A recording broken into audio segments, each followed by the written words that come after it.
What is up, y'all? Welcome back to the MG Modified Tour here on NBC. We're at Thompson Speedway, getting ready to kick things off in Connecticut, not Connecticut, for what should be an interesting, fun little race here. As these guys get ready to let them rip. Pace car makes that hard left turn on the pit road. We're about to begin. The green flag will wave any moment, and there it is. Green flag is out. We're racing at Thompson.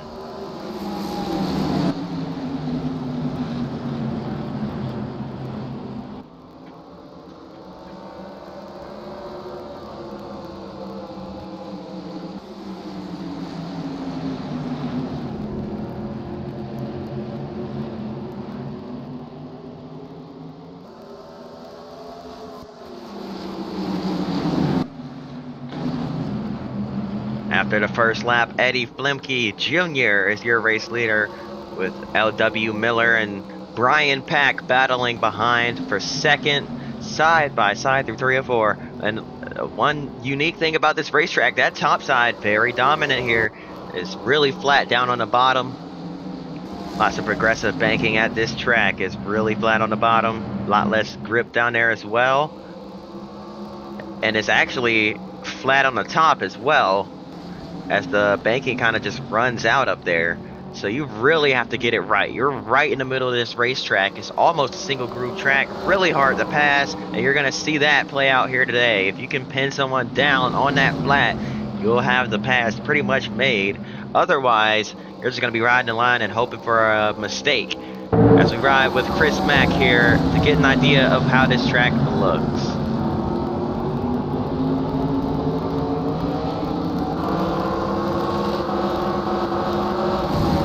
See a difference. We can pick it up on our camera with the bottom of the track and the top. It's not quite picking up as well, but it's there, trust me. The designers of this track and NR may not have made that a thing. May have had it single, I don't know.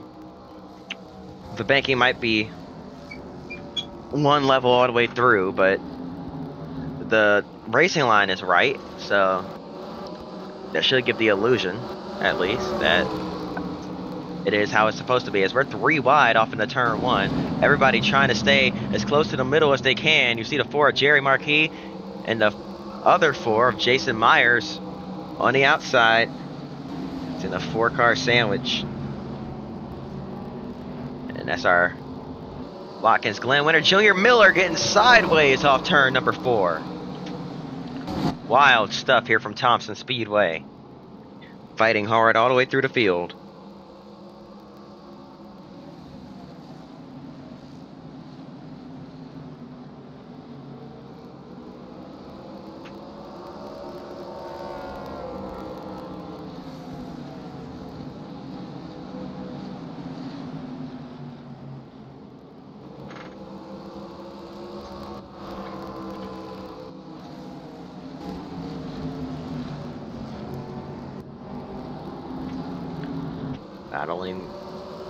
The battle for second starting to heat up as Frank Fleming tries to make a run at it. He's trying a different line. He's running higher up on the racetrack and getting momentum on exit, as we do have a caution. But he's not able to get there. Track changes every lap. You might want to start searching around, running a little bit higher for grip as we go back and see what brought out the caution here.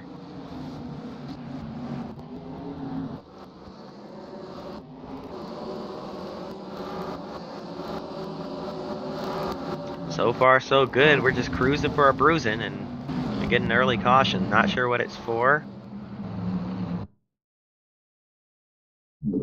I see skid marks in turn 2. That may be a sign. Yes, it was. Gene Pack is The tap from behind from Todd Zegedy. And up into the outside wall he goes off turn number 2. Pretty good impact. It's definitely going to slow him down quite a bit. Probably a little suspension damage there as well. We're going to hop back into it here. Green flag is waving yet again. You do not want to be restarting on that inside unless you can really run it up the racetrack and pin him down as Eddie Flemke got a tap from behind that seemingly got him loose from Frank Fleming. Now Fleming's all the way down on the bottom. Less banking down there, and he's going to lose ground because of it. You see the 86 of Chris Mack taking advantage. He goes through the middle. Now the 07 trying to run the 86 up the racetrack so he can get a little bit of that banking, but it's still not quite going to work for him. Just can't get it to work. You have to have a good entry into the corner, and Chris Mack showing him what the preferred line it really is as he battles on the inside of Brian King for the 5th spot. Look at this battle play out from that angle.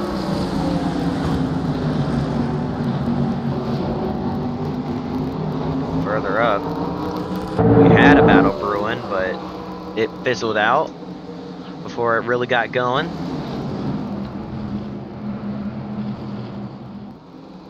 More side by side.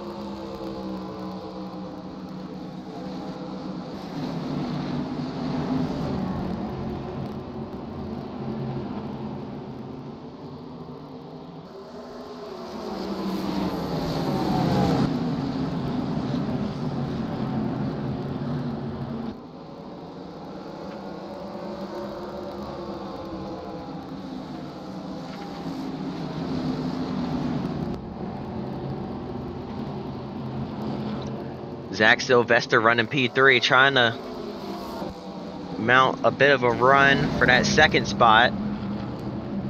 He follows that 36 car up the racetrack, trying a slightly different racing line there. They're way up out of that dark patch right in the middle of the track as the 36 had to check up, almost got into the outside wall. That allows Sylvester to get to his inside. Can he run him up the racetrack? He does. Can he get the momentum he needs on exit though? Doesn't look like he will. Not quite able to make it work. He's still going to try it again down into 3 and 4. Ooh, almost made contact with that 36 car. Moved him up the racetrack, got him loose. The 36 of L.W. Miller almost got in the outside wall again. Man, oh man. And he's going to clear him this time. Miller deciding to leave well enough alone before he sets himself up to potentially lose 2 spots there, as he saw Eddie Flemke Jr. coming as well behind him. And now Flemke running slightly up the racetrack. He's trying to mount a run. He saw the line they were running earlier. He's going to try and do it himself. As we've got a battle for the lead potentially brewing now as well, as you see the 15 of Zach Sylvester looking for the lead. Not quite able to get there yet, but the 81 runs way up the racetrack. He's going to have to check up big time to keep it off the wall, or will he? Wow, I thought he got up into the flat there. Looks like he found a little bit of extra banking that I didn't realize was there.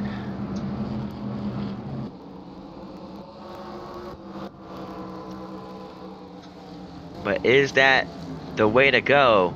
He got up pretty high on the track there, but was that too high? Was that not too high?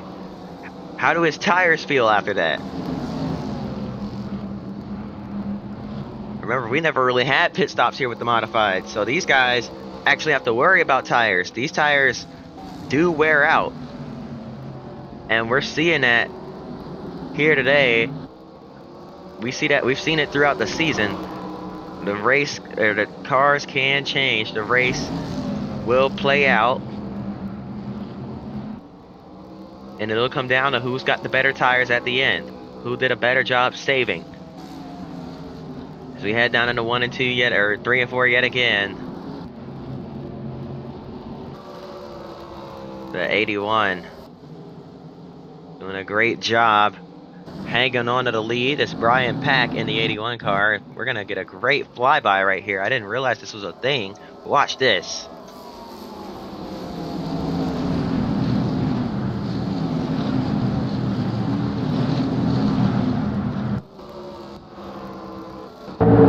Zach Sylvester yet again. Oh man, wait a minute. Oh, y'all know I love these angles. Oh my goodness, look at that. Look at the tires. Oh, it's beautiful, man. It's beautiful. Absolutely incredible.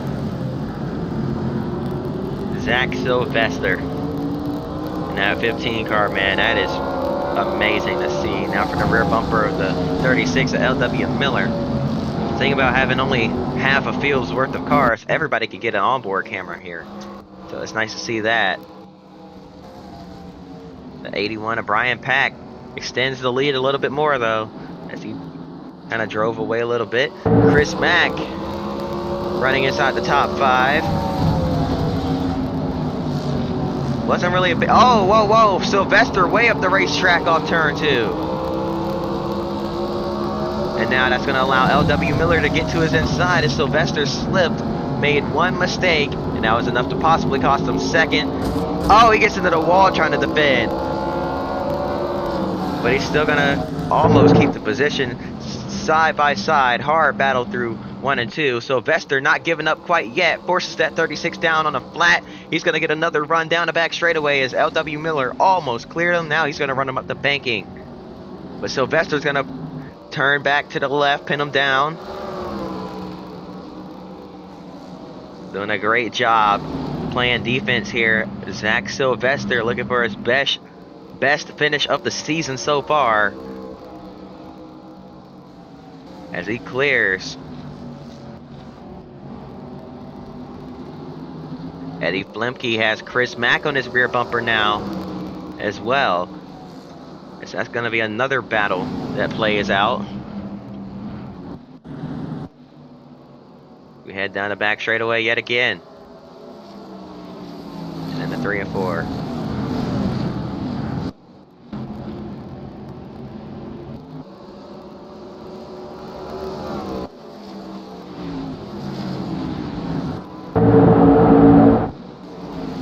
Oh, look at this battle. To the inside of the 16. Bobby Hutchins battling hard with Mike Stefanik late in the going here as we're coming to 10 laps to go in this race. Here comes Chris Mack looking low on the 10. Can't quite get there. They're still side by side back here though. And that is for P7. Hutchins and Stefanik going at it tooth and nail. Stefanik not letting them go quite yet. Hutchins is going to have to try and drive it in there pretty deep through 3 and 4. Stefanik using that banking to his advantage to carry the momentum through the corner. Oh, but he gets into the outside wall. Too much momentum. Now in the 1 and 2. Here comes Chris Mack on the inside of Eddie Flemke Jr. Side by side for 4th. Who's going to get that spot?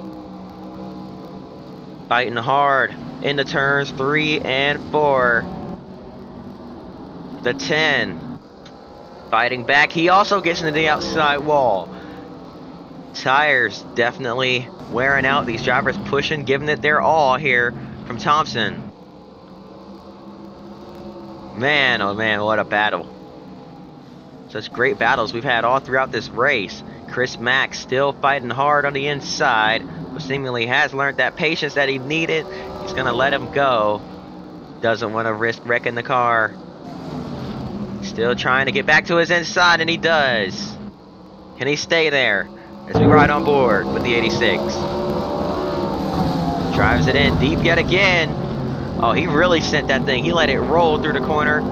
Back down on the slightly less banked part of the track. And man, oh man, Chris Mack doing everything he can. Seems like he may have just been sitting around back there and letting his tires, saving his tires a little bit. But the 10's just got the preferred line and is doing a great job holding that 86 car down to the bottom of the racetrack, not letting him get the momentum he needs on corner exit to clear him. So a great defense there by Eddie Flemke as he runs up the racetrack and sort of diamonds the corner. Chris Mack running a more traditional line as he just kind of drives around the middle. He's definitely faster than that 10 car, but the 10 doing a great job playing defense. He's trying it again on the inside here. Can he make it work? And notice Chris is doing it clean as well. In the past, we've seen him be quick to use that bumper to move people out of the way.